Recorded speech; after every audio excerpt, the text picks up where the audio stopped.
Pastaj ta pejgamberi sa inna Allaha wa malaikatahu wa ahlus samawati wal ardi hatta namlatu fi hujriha wa hatta al-hut la yusalluna ala muallimin nasi khaira. Vazhdon pejgamberi tha o shokët mi, ju pyet për këtë çështje, por po ju tregojnë edhe një diçka tjetër. Tha Allahu azza wa jall. Lutet për hajr Allahu vet krijuesi. Ai tha Allahu azza wa jall, edhe meleket edhe banorët e qiellit. Çka do të thotë kjo? Edhe meleket edhe banorët e qiellit, dietarët e hadithit thanë, edhe meleket që e bartin fronin e Allahut. Fronin e Allahut që e bartin, që s'ka krijesë më të madhe se froni i Allahut. Një krijesë që ka fillim s'ka mbarim.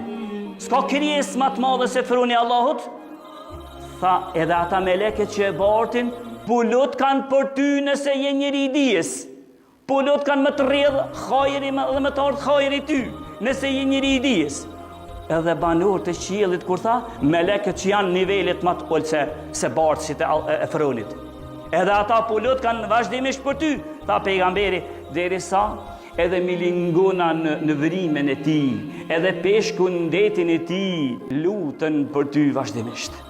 A nuk tregon për vlerën e madhe të dietarëve që kjo? A nuk tregon për vlerën e madhe të atyre hoxhallarëve të mëdhaj që kanë hesë, që ka thënë Allahu dhe pejgamberi sallallahu alaihi wasallam?